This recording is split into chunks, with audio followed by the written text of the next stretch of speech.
They did not fail a drug test. They did not wreck a truck. They did not get fired. They earned a commercial license the hard way, climbed into an 80,000-pound machine, and did the job the commercials promised would save them. And within 12 months, 80% of them handed back the keys, packed a duffel bag in a truck stop parking lot in a state they never chose, and waited on a Greyhound home. And the part nobody tells you, the part the recruiting ads and the CDL school billboards carefully step around, is what condition those people were in when they walked away. They did not leave with savings. Most of them left owing money to the company that trained them, with a debt collector already dialing, with their health worse than when they started, and with a resume gap they now have to explain. This is not a story about people who could not handle the road. This is what happens to working Americans, a lot of them men in their 50s who lost a factory job or a shop job, who take the last big door the economy leaves open and find out within a year that the door was designed to revolve.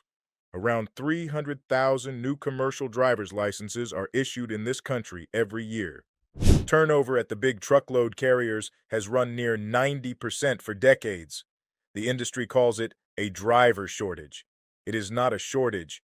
It is a drain, and new drivers are the water. The difference between the 80% who quit and the 20% who make it to month 12 is not toughness, not driving skill, not how badly they need the money. It is a system. A specific, learnable, unglamorous system, and almost nobody is handed it in time. This video is that system. 7 reasons 80% quit, with the actual mechanisms that break them and the specific framework the 20% use to survive the first year and get to the good jobs waiting on the other side of it. Let me tell you about Dale. Dale Hutchins is 58 years old. For 26 years, he ran a CNC machine at a parts plant outside Youngstown, Ohio. In the fall of 2024, the plant consolidated operations, and one Friday morning, Dale carried a cardboard box of his things across a parking lot he had crossed 6,000 times. He got 14 weeks of severance and a handshake. He was too young for Social Security and too old, apparently, for every shop he applied to. Then a Facebook ad found him. A smiling driver leaning on a chrome bumper, and a number, $85,000 a year, no experience needed, we train you. The carrier paid for his CDL school. All Dale had to do was sign a training agreement. If he stayed a year, the training was free. If he left before 12 months, he owed them $6,500. 3 weeks of school in a gravel lot, 4 weeks in a truck with a trainer who slept while Dale drove through the night, then a company freightliner, a load of paper towels, and a dispatch to Laredo. The math had made sense at his kitchen table. He would be grossing more than the shop ever paid. But the pay was 46 cents a mile, and only the miles the truck moved. His first full solo week, Dale was on duty 68 hours. He drove 1,900 miles, sat 9 hours at a grocery warehouse dock in Illinois without earning a cent, and burned 2 more hours hunting for parking. His settlement that Friday, after the carrier deducted his advance, his insurance, and his half of an escrow fund he did not remember agreeing to, came to $611. He did the division in the cab of the truck with the calculator on his phone. Under $9 an hour.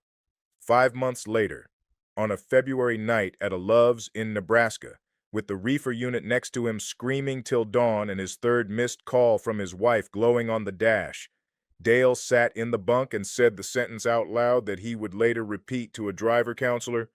He said, "I sold my hours for 26 years, and they were worth something. Now I give them away for free, and I signed a contract that says I owe money if I stop." Dale is one of the 80%. He is not soft. He is not a bad driver. He never had an accident, never a ticket. He walked into an industry that had already run this play on a million men like him, and nobody showed him the 7 traps on the field. Here is what they are. Reason 1, the cents per mile trap. New drivers hear $85,000 and picture a salary. Trucking does not pay salaries to rookies. It pays per mile, and only for miles, which means every hour at a shipper's dock, every hour at a receiver, every breakdown, Every safety inspection, every fuel stop, every hour circling a full truck stop at 9 at night is worked for free. Detention pay exists on paper at most carriers, but it typically starts only after 2 hours of waiting, requires paperwork, and pays a fraction of what the time is worth. A first-year driver routinely puts in 65 to 70-hour weeks and takes home what a 40-hour warehouse job pays, and when he finally does the honest hourly math in month 2 or 3, something in his commitment quietly dies. The advertised number was never a lie exactly. It was an average that included the top 10% of veteran drivers running premium freight. The rookie was never going to see it in year 1, and nobody told him that at the kitchen table. Reason 2, the training debt leash. That free CDL school comes with a contract, and the contract is the whole point. Leave before 12 months, for any reason, and you owe the carrier $5, $6, $7,000, often at interest, often sent straight to collections. Federal regulators have taken a hard look at these agreements in recent years because of what they actually do, which is trap a driver at a carrier no matter how bad the miles get, how disrespectful the dispatch gets, or how broken the equipment gets. The rookie cannot shop for a better company because quitting triggers the debt. So he grinds at a carrier that knows he cannot leave. And carriers that know their drivers cannot leave have very little reason to treat them well. When he finally breaks anyway, he exits the industry owing money for the privilege of having been used by it. That debt letter arriving at his house is, for thousands of drivers a year, the last word trucking ever says to them. Reason 3. The sleep machine breaks. The federal rules give a driver a 14-hour on-duty window and demand a 10-hour break, but the clock does not care what time it is. A rookie delivers at 6 a.m. Tuesday, reloads for a 2 a.m. Thursday appointment, and his sleep schedule rolls around the clock like a loose barrel in the trailer. He sleeps at noon in a hot bunk in a Georgia sun, then at 8 p.m. next to an idling reefer, then not at all before a mountain pass on I-80 in a snow squall. After 3 months of this, blood pressure climbs, weight climbs because the only food within walking distance is a truck stop hot case, and the body starts making the small mistakes that a rested man would never make. A missed turn that costs 45 minutes, a backed into bollard, a doze second at 65 miles an hour that scares him so badly his hands shake. The DOT physical that stands between him and his license starts to feel like a threat. The 80% do not usually quit over one bad night. They quit over the 100th one. The pay trap and the sleep debt are survivable if you see them coming. This next one is engineered so you never see it coming, and it deserves its own criminal investigation. Reason 4. The lease-purchase scam. Somewhere around month 4, when the rookie is disillusioned with company pay, a recruiter or a fleet manager offers him the dream. Lease your own truck. Be your own boss. Keep a bigger cut. The carrier leases him a used Freightliner with 450,000 miles on it, deducts the truck payment, the insurance, the maintenance escrow, and the fuel from his settlements, and controls the freight he is offered. When the miles are good, he almost breaks even. When the miles are slow, or the truck needs a $4,000 repair, his paycheck goes negative. He is now paying the company for the privilege of driving their truck. A federal task force that studied these agreements found what drivers already knew, that the overwhelming majority of lease purchase deals end with the driver walking away with nothing while the truck goes right back on the lot for the next hopeful rookie. The same truck gets leased and repossessed over and over like a bad rental property. It is the single fastest way a struggling first-year driver becomes a broke former driver. Reason 5, the home time tax. Over the road means 3 to 4 weeks out, then 3 or 4 days home. For a 25-year-old, that is an adventure.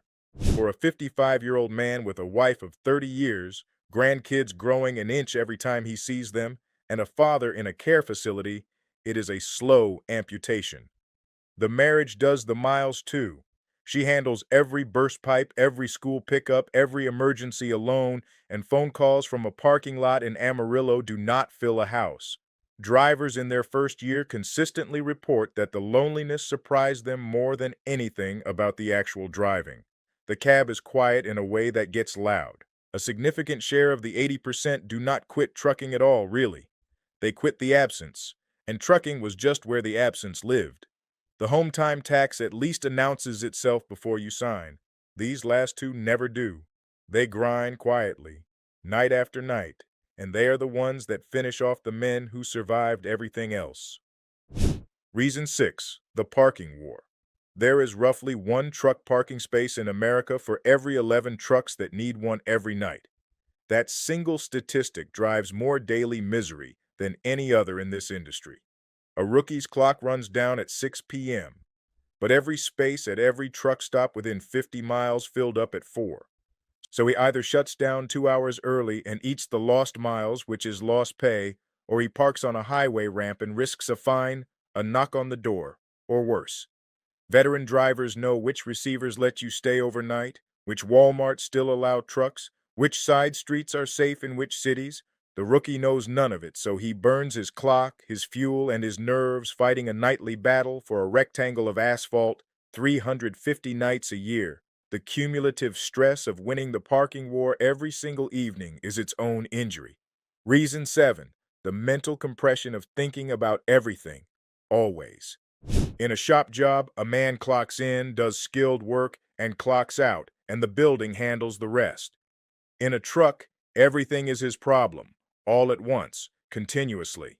The hours left on the clock, the weather over the mountains, the wait on the drives before the scale house, the appointment window, the fuel route, the low bridge on the GPS shortcut, the camera on the dash pointed at his face, judging every glance, the dispatcher's messages stacking up, where he will park, where he will eat, where he will shower, where he will be legal at midnight.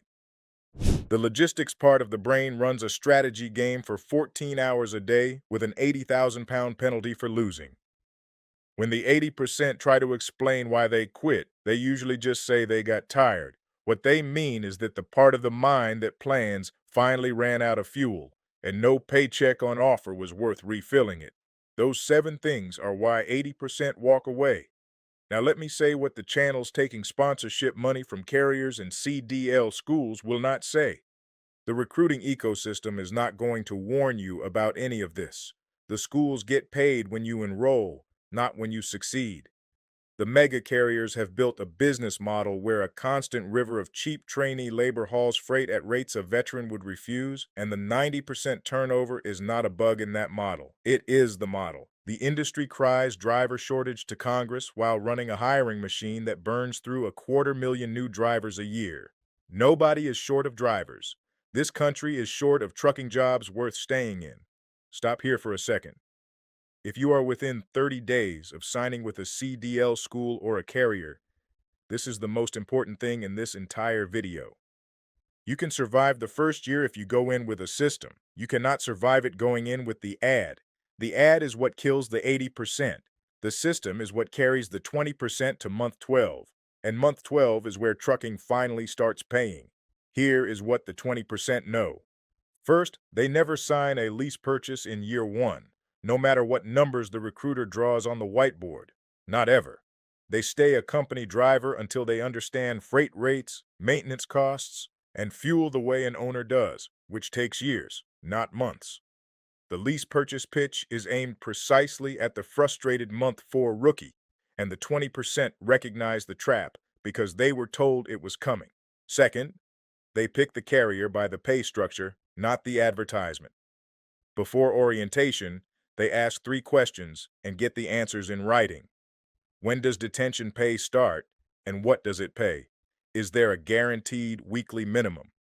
What did a first-year driver at this company actually gross last year, not the fleet average? A carrier that dodges those questions in the recruiting call will dodge them harder when you are 1,400 miles from home. Third, they treat the first year as a tour of duty with a fixed objective, which is 12 months of verified, accident-free experience. That line on a resume is the golden ticket of this entire industry. At month 12, the doors open. Local jobs that pay hourly and get you home every night. LTL companies. union freight, food and beverage routes, tanker work. The 20% never confuse the miserable first-year job with the career.